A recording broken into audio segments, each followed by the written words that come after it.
شكرا يا ربي شكرا.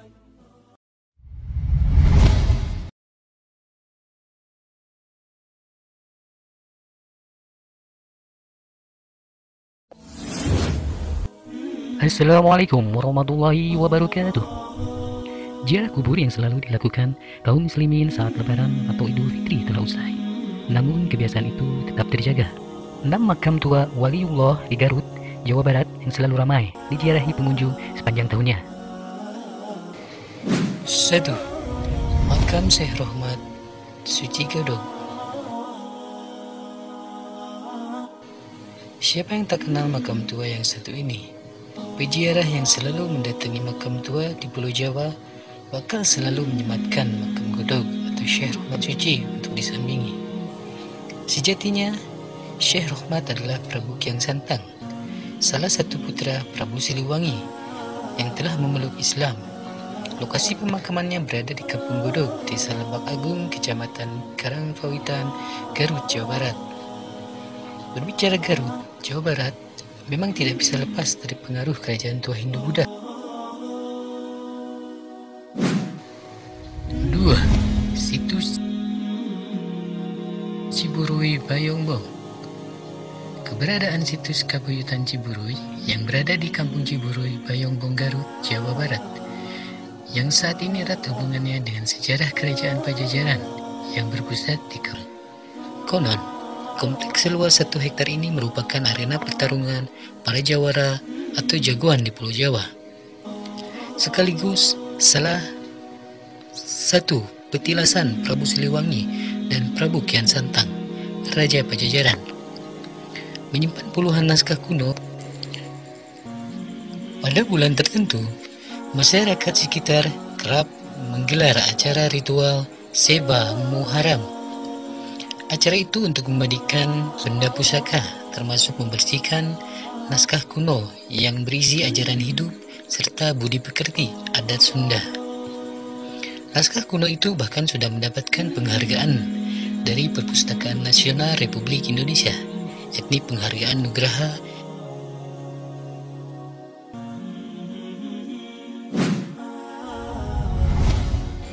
3. Makam Senopati Arif Muhammad, Leles. Salah satu makam tua yang selalu diziarahi warga adalah makam Panembahan Senopati Arif Muhammad di Komplek Candi Cangkuang, Leles, Garut, Jawa Barat. Sang wali merupakan panglima perang Kerajaan Mataram yang diutus kerajaan menyebarkan agama Islam di sana.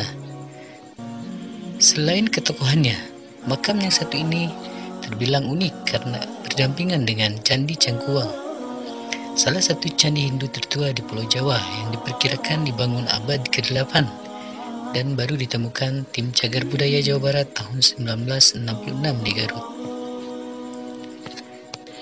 Ajaran Arif Muhammad selaku Muslim yang taat memberi banyak pelajaran yang mendasar untuk mewujudkan hidup rukun terhadap semua perbedaan.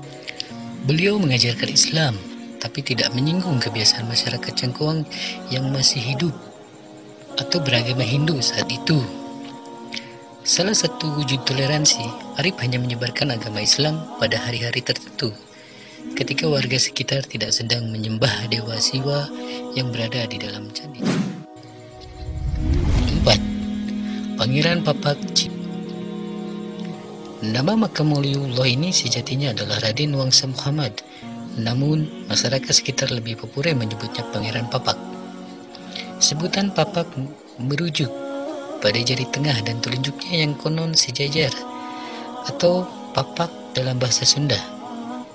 Ada juga cerita menyebutkan Papak buat Raden Wangsa Muhammad karena sikap dan prinsip beliau yang tanpa pandang bulu atau sama dalam memperlakukan orang tanpa membeda-bedakan status sosialnya. Sosok yang satu ini adalah penyebar ajaran Islam di Tanah Garut dan dimakamkan di dekat Sumur 7 Cinunuk.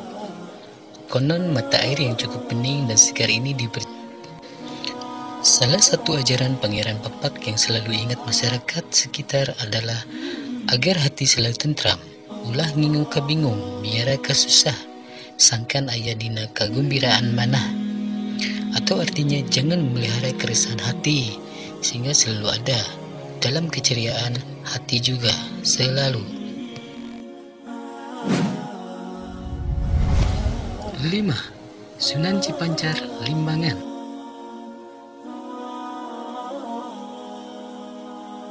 Kampung Pasir Astana, Desa Pasirwaru, Kecamatan Balubur, Limbangan, Garut, Jawa Barat.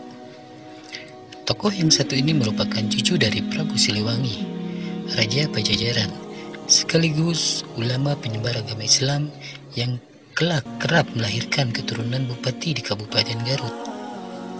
Awalnya, cikal bakal Kabupaten Garut saat ini berasal dari kerajaan kecil Kertarahayu yang berdiri sekitar tahun 1415 Masehi. Kerajaan ini berada di bawah kekuasaan Kerajaan Besar Pakuan Pajajaran yang saat itu menguasai hampir seluruh kerajaan di Jawa Barat dan Banten.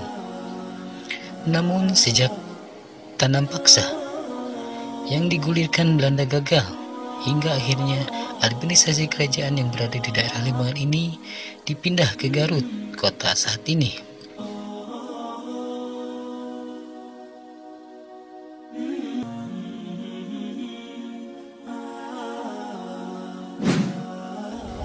Nah, Sunan Haruman.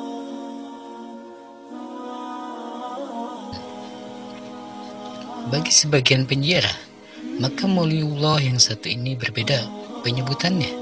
Ada yang menyebut Sunan Haruman karena dimakamkan di kaki Gunung Haruman.